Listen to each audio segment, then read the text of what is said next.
Y el primer compañero en arribar aquí al living de Teledero Federal es Pablo Callejón. ¿Cómo te va, Pablo? Muy, pero muy buenos días. Muy buenos días, Mariano. El saludo para todos. ¿Cómo están ustedes? ¿Cómo está? ¿Bien? Bien, todo bien. Bueno, me alegro. ¿Qué nos ha traído para hoy? Bueno, vamos a hablar un poco de la economía, porque la verdad, los datos transcurridos ya, en el caso de la nueva normalidad, casi un mes, en el que hemos podido empezar a entender mejor algunas variables, ¿no? De cómo ha sido la reapertura, de qué comercios o sectores industriales y productivos han encontrado mayores respuestas. ¿Cómo? Porque también es una prueba piloto, ¿no? Para los lugares donde hoy todavía están en cuarentena, ¿cómo va a funcionar el sistema de aquí en más? La respuesta de los clientes, de los usuarios, de quienes forman parte del contexto económico. Nada podrá ser igual antes de lo que era antes de la cuarentena. Bueno, es un tema para debatir, ¿no?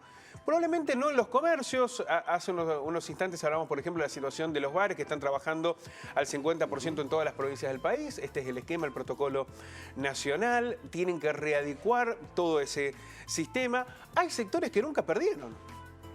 Ni aún en cuarentena, los supermercados permanecieron abiertos, los sectores agropecuarios también mantuvieron su actividad, digamos, todo lo que tuvo que ligado con lo alimentario, no perdieron al menos en las dimensiones que perdió el resto, ¿no? Es una economía que ha sido golpeada evidentemente en todos sus rubros. Pero hay un ítem que es central, al que hay que estar muy atento durante mucho tiempo, que tiene que ver con el consumo. La Argentina tiene un 70% de su economía interna que depende, que depende de las variables internas. Claro. Y el resto de las exportaciones, por lo cual cada movimiento del consumo termina dando una señal de hacia dónde vamos con las medidas que se tomen en la nueva normalidad. Se espera, se aguarda lo que va a ser el informe del INDEC, pero ya hay una consultora que ha dado algunos elementos que permiten generar esa primera radiografía sobre el impacto que tiene la nueva normalidad en el consumo. ¿Te parece verlo? Dale, vamos. Vamos a mirarlo. Vamos a ver en detalles precisamente lo que ha generado la consultora Nielsen, que es la primera evaluación que se tiene sobre el consumo al aguardo de lo que va a ser el informe del INDEC. El consumo en general ha caído un 5,3% en los primeros 5 meses del año. Cuando uno dice en promedio 5 meses, es evidente que durante la cuarentena cayó más que en los primeros meses del año. Pero hay que tener en cuenta algo. Veníamos de una recesión de 2 años. Ya los comerciantes, los sectores productivos e industriales comparaban la crisis antes de la cuarentena con el 2001. Viste que hoy se habla de volver al 2001. Ya se comparaba en aquel momento. ¿Por qué? Porque el problema no era solo la caída, sino que durara tanto la recesión. Duró muchísimo. En el 2001 estalló todo, pero hubo un momento en que se tocó piso y a partir de eso se generó un quiebre. Hoy estamos en una situación de más de 2 años y medio de recesión. Los kioscos... Sí, aparte con incertidumbre a futuro. Absolutamente. Una enorme... No sabemos hacia dónde nos va a llevar esta nueva normalidad. Los kioscos son los comercios que más retrocedieron debido a las restricciones de circulación por el coronavirus, porque en muchos casos vos que ibas directamente al súper o a la farmacia, este era tu lugar y terminabas comprando muchas cosas en los súper. Recuerden que debieron en algún momento generar restricciones en horarios porque en el súper comprabas la ropa, comprabas la computadora y se generó todo un inconveniente con esto. Supermercados y perfumerías son las únicas que tienen una demanda todavía en alza. Bien. Fíjate, a mí me sorprendió lo de las perfumerías. Vamos a la próxima trama. La caída del consumo se agudizó en los últimos meses de cuarentena y acumuló en mayo una caída interanual del 5,3%, lo decíamos a nivel nacional. La contracción del consumo tuvo en el bimestre abril y mayo, fíjate vos, un retroceso interanual del 10,1%. En periodo marzo-abril la caída fue del 4,2%. ¿Por qué es importante este dato? Porque si bien la gente tuvo menos ingresos, siguió gastando, pero ya se focalizó. Vos ya no comprabas el pantalón, no ibas a comprar el televisor, no ibas a comprar una billutería. Lo que comprabas era mercadería. En algunos casos hasta se compraba de más. Sí. Comprabas de más porque decías, bueno, hay que guardar porque no sabemos. Claro, porque no sabemos qué puede pasar. Es decir, el consumo cayó a pesar de eso. Claro. No es que vos terminabas gastando más, sino que, menos, sino que terminabas gastando de otra manera. Vamos a la próxima tabla.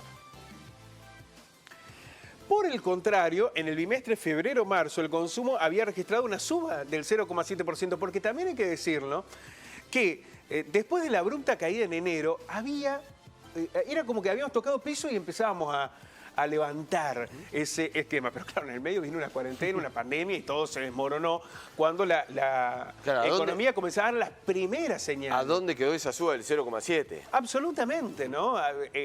Ya parece no solo lejana, sino extraña, ¿no? Hablar de una suba. Las farmacias habían registrado una baja del 6,4% y los autoservicios perdieron en aquel momento un 2,5%. A ver, la facturación ha crecido un promedio del 41% interanual en los primeros 5 meses del año. Si vos lo comparás, primeros 5 meses del 2020 con el 2019, hubo un crecimiento del 41% interanual. Ahí que empieza a impactar la inflación. Claro. Cuando vos tomás en cuenta, porque esto no es sobre productos vendidos. Esto es dinero. Es dinero, no es sobre cantidad de unidades, sino sobre dinero. Entonces ahí es cuando vos advertís la merma. Pero no todos perdieron. Supermercado un 59% creció. Perfumería un 51%. ¿Dónde comenzás a ver la baja? Bueno, en autoservicios, en farmacias, en comercios de cercanía y en kiosco. Porque hemos hablado mucho de la situación de los almacenes. Sí. Los almacenes más o menos tuvieron una ecuación similar a los supermercados. Por debajo, pero más o menos. Pero cuando uno habla de comercio de cercanía, habla de otras variables. Habla Del negocio de la ropa. Por ejemplo, hablas también de la mercería, Claro. hablas del kiosquito, hablas del pequeño negocio de celular, el del barrio, el que se desarrolla en el barrio con los inconvenientes que el barrio tiene. Los números del consumo son reveladores, contundentes de que todavía estamos en un camino. Mejor que en abril, claro, cuando estaba todo cerrado, sí. Pero todavía estamos en un camino en el que hay una readaptación después de 2 años de recesión. Sí. ¿No? Bueno, hacemos hincapié en esto, Pablo, y los números son los que lo demuestran. La apertura, la posibilidad de poder abrir un comercio, de poder estar en una fase de distanciamiento, no le significa al comerciante sí o sí una recuperación económica. No, claro que no. No le significa una recuperación económica. Es superar el síndrome de la caja cero, no ganabas nada. Claro, a ver, ¿es mejor? Obviamente claro que es mejor, obviamente que es mejor.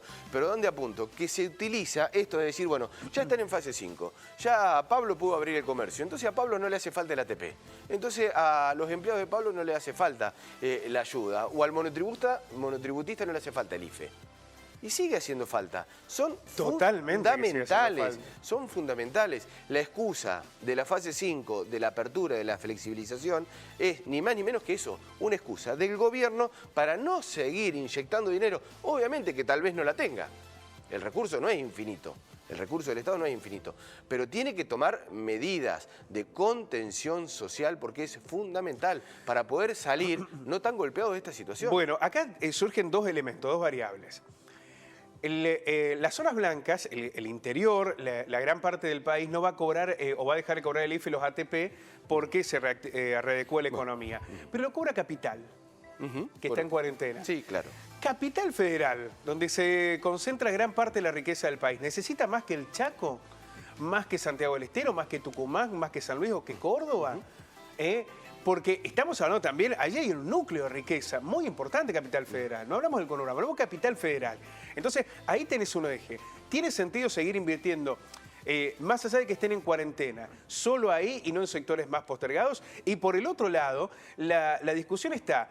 Nosotros hemos avalado y respaldado fuertemente el concepto de la cuarentena para mejorar la cuestión sanitaria.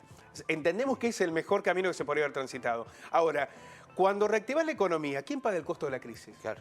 Y ahí es donde está la política del Estado. ¿Hacia dónde se distribuyen los costos de la crisis? Bueno, eso es lo que queremos poner en debate. Pablo, muchísimas gracias. A ustedes. Hasta luego.